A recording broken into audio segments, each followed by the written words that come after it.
મારું નામ છે વાથાના મંદિર। આજે હું તમને મારા પિતા વિશે કહીશ। મારા પિતાનું નામ સંજયભાઈ છે। આજે મારા પિતાનું નામ સંજયભાઈ છે। મારા પિતા હીરાની નોકરી કરે છે। મારા પિતા મારી બધી જ ખ્વાહિશ પૂરી કરે છે। હું મારા પિતાને સંદેશ આપીશ કે હું મોટું થઈને પોલીસની નોકરી કરીશ અને તમારું નામ રોશન કરીશ। મારું નામ ગંજેરા રુદ્ર દિનેશભાઈ છે। હું આજે પિતા વિશે જણાવીશ। મારા પિતાનું નામ દિનેશભાઈ છે। મારા પિતા 8 ભણ્યા છે। મારા પિતા હીરા ઘસે અને દુકાન ચલાવે છે। મારા પિતા મને ખૂબ જ ગમે છે। તે મને રમાડે છે। તે મને મારી બધી ખ્વાહિશ પૂરી કરે છે અને મારા પિતાને સંદેશ આપું છું કે હું મોટો થઈને એન્જિનિયર બનીશ। મારા પિતાને હું ખુશ કરવા માટે હું તેમની બધી જ વાત માનું અને ભણવામાં ધ્યાન દઉં તે વાત કહીશ। તેથી મારા પપ્પા ખુશ થશે અને હું મારા પપ્પાનું નામ રોશન કરીશ। આજે હું તમને મારા પપ્પા વિશે જણાવીશ। મારા પપ્પાનું નામ નાગજીભાઈ છે। મારા પપ્પા આઈસો ચલાવે છે। મારા પપ્પા 10 પાસ છે।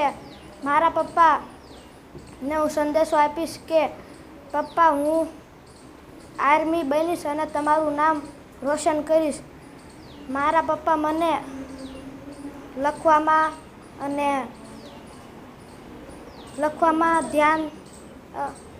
મદદ કરે છે। મને રોજ અને રવિવારે મને ફરવા લઈ જાય। મારું નામ છે વઢારિયા પ્રિન્સ। હું તમને આજે મારા પિતા વિશે જણાવીશ। મારા પિતાનું નામ અમિતભાઈ છે। હું ધોરણ 7માં અભ્યાસ કરું છું। મારા પિતા કોલેજ પાસ છે। મારા પિતા હીરાની નોકરી કરે છે। મારા પપ્પા મને ખૂબ ગમે છે કેમ કે મને તે ભણવામાં મદદ કરે, મને બહાર ફરવા લઈ જાય અને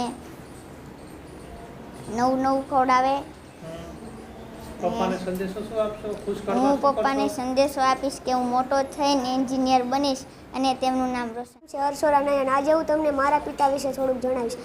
મારા પિતાનું નામ છે રાજેશભાઈ। તેમને હું એમ કહેવા માગું છું કે હું મોટો થઈને બિઝનેસમેન બનીશ। મારા પપ્પાનું નામ રાજેશભાઈ છે। આજે હું તમને મારા પિતા વિશે થોડુંક જણાવીશ। મારા પિતા 8 પાસ છે। તે લુહારી કામ કરે છે અને હું એમને સંદેશો દઉં છું કે હું મોટો થઈને બિઝનેસમેન બનીશ અને તમારું સપનું પૂરું કરીશ। અસ્તુ। મને મારા પપ્પા ખૂબ જ ગમે છે। જેમ કે મને બધું અને બહાર ફરવા લઈ જાય છે, જમાડે છે અને મારી બધી ખ્વાહિશ પૂરી કરે છે।